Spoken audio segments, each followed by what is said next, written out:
Hello and welcome everybody, this is your host Learvok, and you're just in time for a post-commentary on Brutal Legend.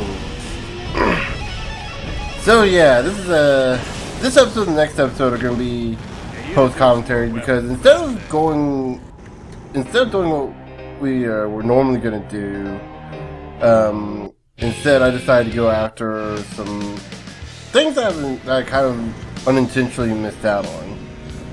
In this one, we're going after all the rest of the solos that we can collect. Something broken in her chest. And in the next one, we're going to go after the thing I was talking about previously. That I said might have involved the dragon, the serpent statues. It turns out it didn't. It involved something else. We'll get into that in the next episode. But for this one, we're going to be heading towards that motor forge right there you saw. Well, we're gonna be getting crap. Now I gotta figure out how to make commentary for the next 30 minutes or so.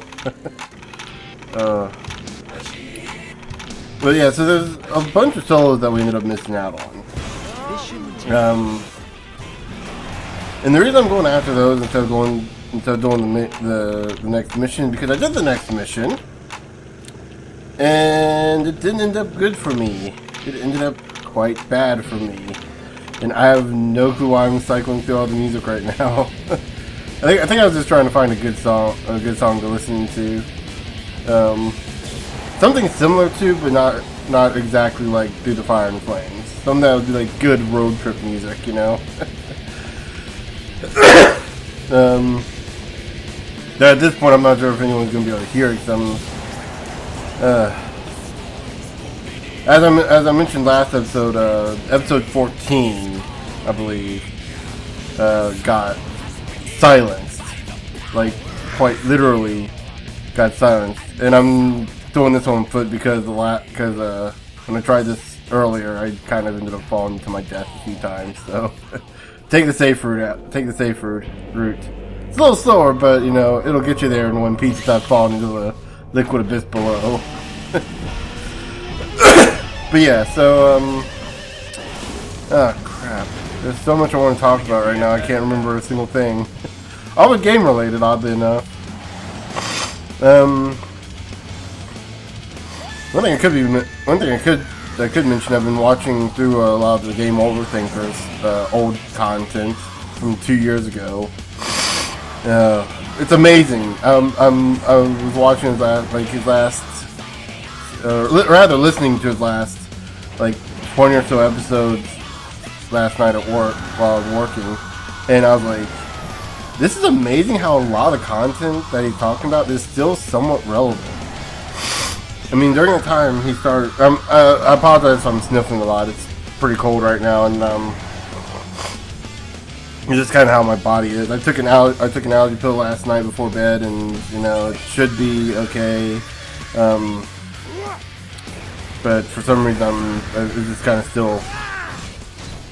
Anyway, as we take out this skeleton horse, it's not a skeleton horse, lightning horse. Ixion. That's enough out of you. That's the name I was thinking of. What's the lightning summon in Final Fantasy X? The one that's the lightning unicorn? I think it's Ixion. That's what, like the name that was in the back of my head whenever I was attacking that guy. Never thought something. You guys ever heard of a commentary that Can't wait to try that out. excuse me. So yeah, right here we have Bring It On Home. This is amazing. This is an amazing solo just to experience. Just watch right here.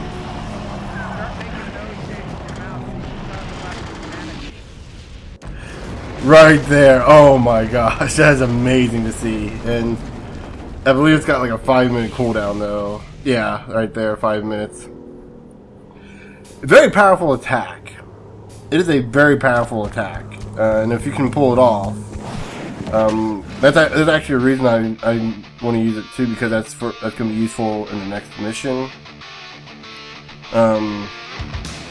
But the next thing we're going to head to the Motor Forge. Because there's actually a thing we missed. And I cut here because, I hate standing around. well, partly because I ended up spending the next 3 or 4 minutes not knowing where I was going. Oh, no, we're not heading to the Motor Forge yet. There's actually 3 other solos we can get. I think one is...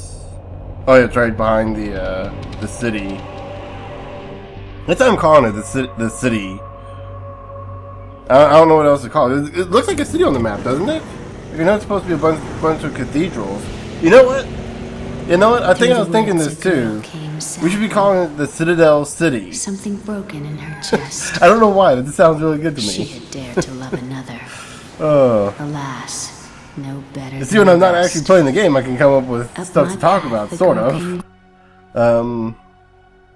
Oh, speaking of which, going back to what I was talking about with the game Overthinker, like something opened. His last few episodes, especially like, especially his 100th episode, his final episode before the reboot, is actually really. Is actually really kind of poignant. And for those that don't know who the Game Overthinker is, welcome to my channel. I'm glad that I was the first YouTuber you ever saw. Please don't leave, they get much better, trust me. Even the last players get better. I mean, check out Chugga Conroy, he's amazing. He's actually Chugga Conroy, Proton John, and Nintendo Capri Sun are the big 3 that got me into Let's Playing. In that order, actually, yeah. I saw Chugga Conroy's Super Mario Sunshine Let's Play and really wanted to do that. Really wanted to emulate pretty much the exact same thing he was doing there, like, you know. In fact, I was contemplating doing Sunshine as my first game.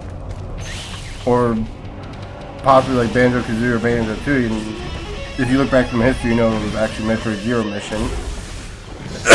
To which, almost a year later, I did Metroid Fusion. I might get to Super Metroid eventually. That's... I might. It depends on a lot of things. I need to get a copy of it. I need to get a copy of it for my emulator. The thing about Super Metroid is I never actually owned Super Metroid until I got my Wii U. And I bought it on the Wii shop for like $5. About a year ago, I think? No. Actually, no. Like 3 years ago. 3 years ago. Had a think there. And it's a great game, and it's definitely, like, I think the best 2D Metroid game. Just like I've just never gotten around to playing it for some reason. I think there are a few parts that kind of scare me a little bit on like whether or not, because I don't want to be like spending the next 3 episodes on one boss.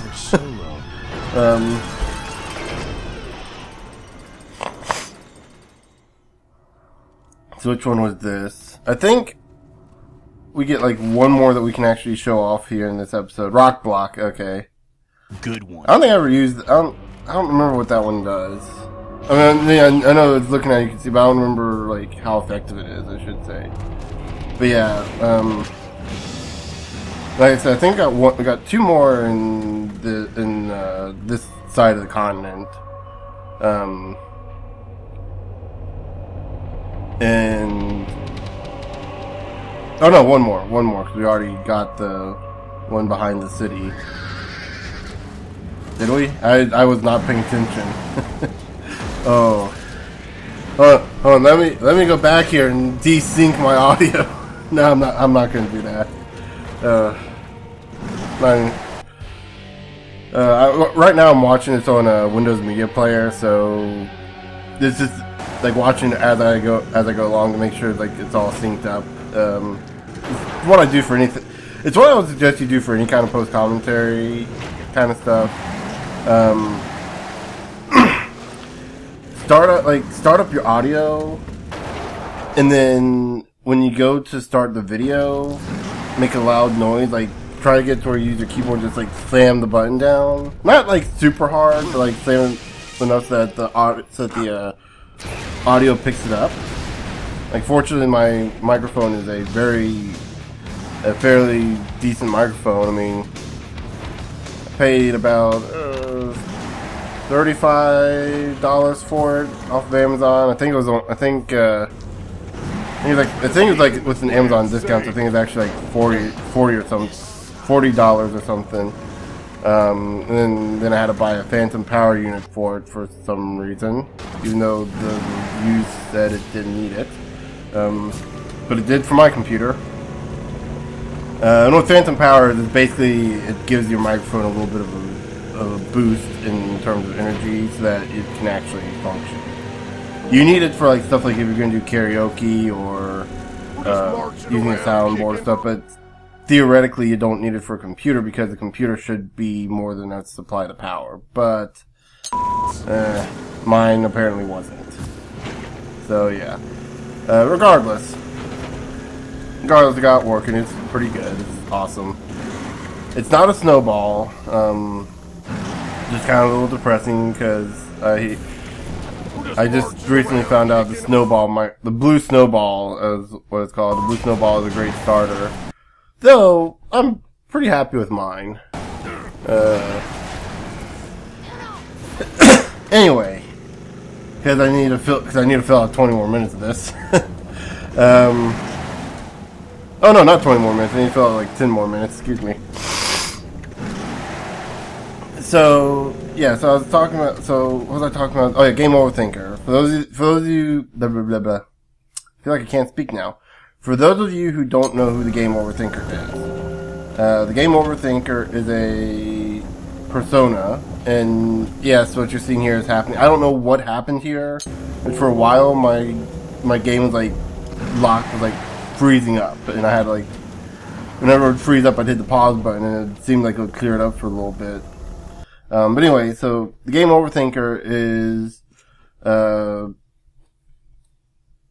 played by a guy called Movie Bob. If you don't know who he is, he does these pretty elaborate thought pieces called "In Bob We Trust," and he also does movie reviews. He's a pretty I'll try to. Not poetic. I'm trying to think of the phrase. He's a pretty like detailed speaker.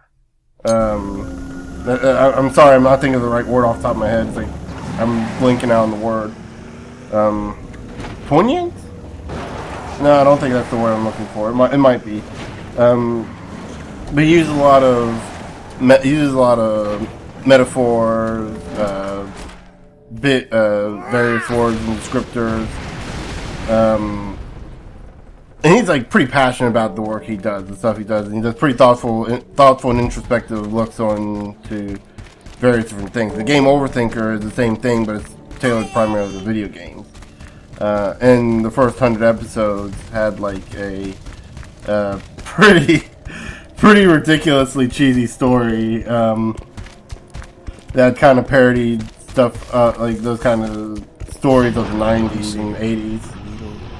Including doing an elaborate Indiana Jones, like almost half an episode of Indiana Jones.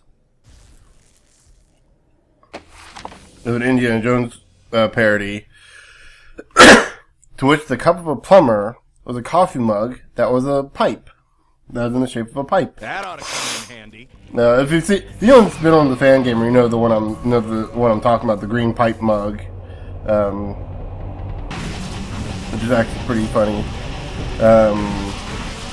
It's actually even funnier because he then apologized in that same episode. He apologized immediately for having a green cup in a scene that involved a green screen. Didn't look too bad actually, from what I remember. Yeah, that like I said, I was talking about his final episode. Now we're gonna be heading to the Battle Forge or Motor Forge or whatever.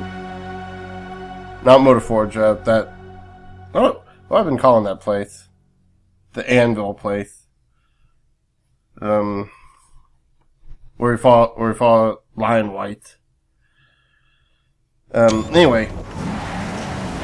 Oh, and here we are. It skipped ahead. Because I didn't want to record this. I didn't want to record 15 more minutes of this. I happened to find my way around. Oh, thank you, hindsight. Of course, well, I kind of did this to kind of give us a view, because we haven't been back here in, like, forever, and, you'll notice it's being taken over by the Tainted Coil. But, yeah. So, Game Overthinker's final episode, he was talking about, well, something that's actually kind of personal as far as gamers go, and how we've kind of gotten into the mess we've gotten into right now, because, at least in his opinion, this could have changed over the last years. We never truly stopped fighting against censorship, the censorship wars and stuff. For those who don't know what the censorship wars is, it's not really a real thing, but it's what he called it in the show. Basically, during the time when the government was contemplating censoring video games. This is before video games were considered a work of art. It's fairly famous, so I'm fairly certain almost everyone knows about this. Good one. And that's going to be very useful in the next episode. The summon flag. Oh, that's going to be very useful. So yeah, I think we're pretty much done with this episode, so I'm going to start wrapping up here. I didn't even get close to what I was wanting to say, so... Whoops. So yeah, in the next episode we're going to be going after what I've been wanting to go after for a while, and that's the artifacts of legend. These give us some backstory information to the world we're in, and a few other things. Actually not just a few other things, but it's like basically gives us the general backstory. So yeah, with all that said, and the video is over, I will see you guys later.